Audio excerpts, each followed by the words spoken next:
Do you remember the show that once filled America's living rooms with laughter, hope, and unforgettable catchphrases? The show that made families feel seen during a time when television rarely reflected real struggles. Yes, Good Times. It was more than entertainment. It was a cultural heartbeat.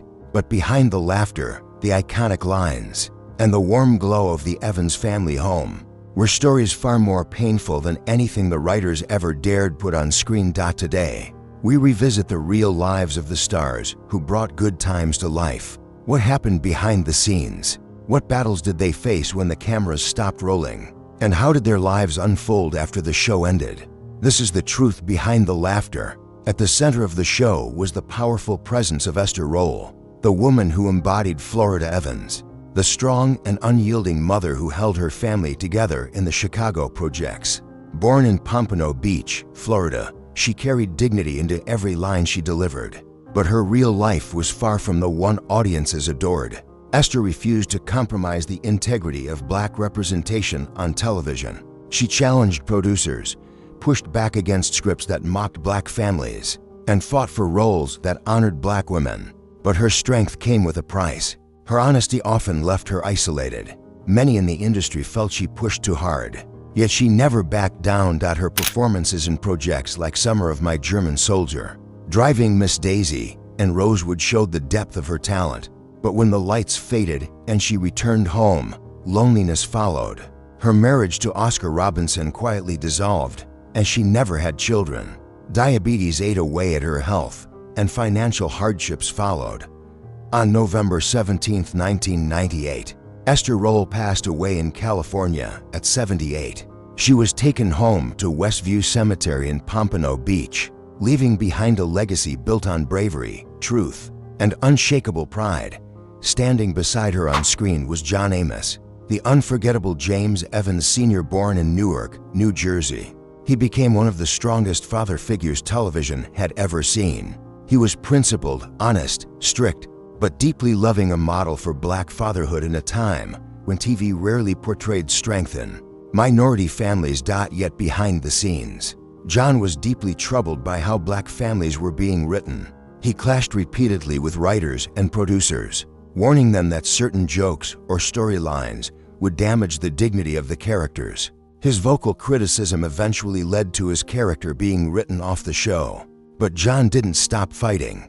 His powerful portrayal of Kunta Kinte's father in Roots earned him an Emmy nomination.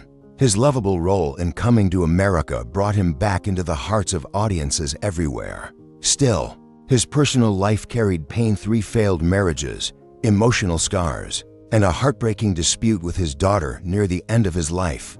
Chronic heart failure took its toll, and on August 21, 2024, John Amos died in California at age 8. No one who watched Good Times could forget the explosive energy of Jimmy Walker, the man behind the unforgettable J.J. Evans.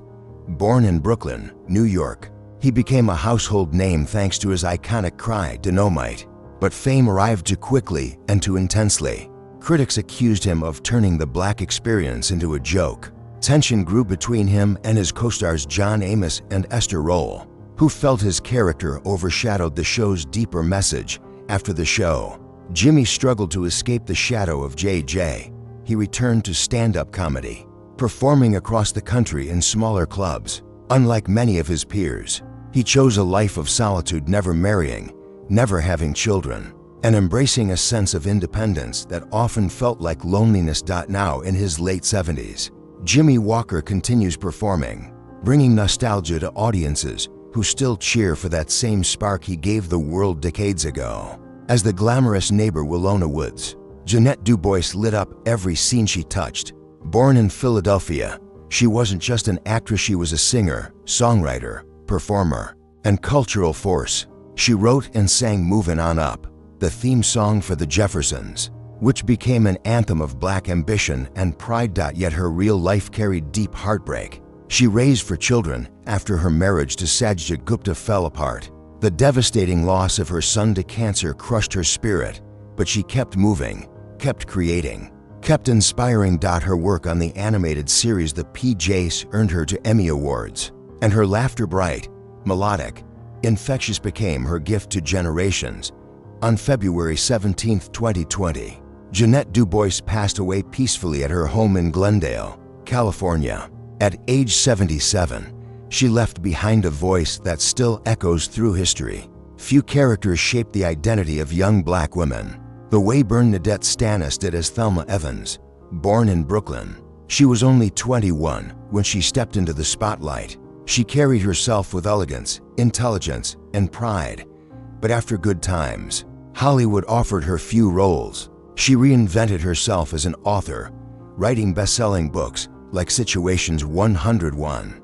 Her talent was undeniable, yet her personal life was filled with heartbreak for marriages, for painful endings, and the struggle to find someone who loved her for who she really was. Her daughters, Dior and Brittany, became her source of strength. Today, she lives peacefully in Atlanta, enjoying family, faith, and the quiet she longed for. At just 13, Ralph Carter captured America's heart as Michael Evans, the smart, socially conscious youngest son.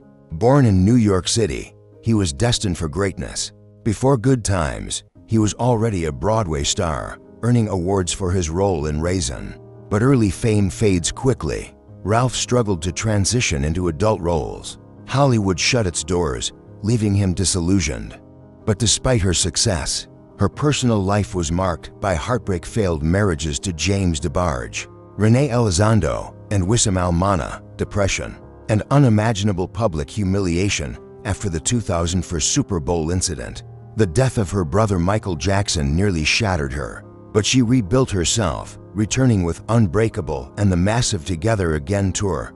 Today, Janet Jackson lives in Las Vegas with her son, still performing, still rising, one of the greatest artists in history. As the lovable building superintendent Nathan Bookman, Johnny Brown brought warmth and humor to the show.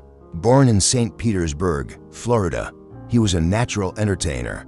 He was nearly cast in Sanford and Son, but lost the role due to contract restrictions, a disappointment that haunted him. Yet he never let bitterness dim his smile. His marriage to June Brown lasted decades, giving him stability most entertainers never find. He continued performing until his health declined. On March 2, 2022, Johnny Brown died in Los Angeles at 84. Remembered for laughter, kindness, and unforgettable charm, Ben Powers, who played football star Keith Anderson, entered Good Times with the perfect smile, the perfect presence, and the perfect chemistry with Thelma. But after the show ended, Hollywood forgot him quickly.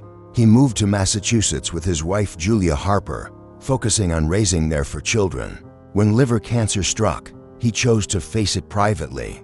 On April 6, 2015, he passed away at 64, remembered as a gentle spirit who loved deeply. As Carl Dixon, the man who briefly won Florida's heart, Moses Gunn delivered tenderness and maturity.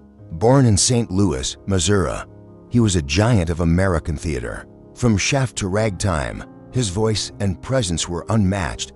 But off-screen, asthma was his lifelong enemy. Still, he performed relentlessly, even co-founding the Negro Ensemble Company.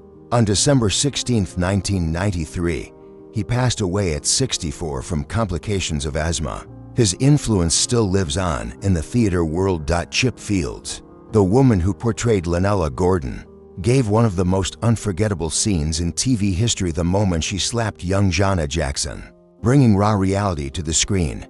After acting, she moved behind the camera, directing shows like Girlfriends and One-on-One. With her husband Irv Heard and daughters Kim Fields and Alexis Fields, she built a loving, creative household. Today she lives in Los Angeles, admired by the next generation of filmmakers. As Mandy, the elegant girlfriend of J.J., Brenda Sykes brought grace to the show. Born in Shreveport, Louisiana, she had a beauty Hollywood adored but refused to exploit. When roles became scarce for black women, she stepped away from film. Her marriage to legendary musician Gil Scott-Heron was both passionate and painful. Addiction and depression eventually tore them apart, but their daughter Just Scott-Heron became Brenda's greatest joy. Today, she lives peacefully in California, far from the noise of fame. They made us laugh, they made us believe, and their stories still echo today. If this journey moved you, share it with someone who remembers Good Times. Drop your thoughts in the comments, hit like, share, and subscribe and help us keep these legendary voices alive for generations.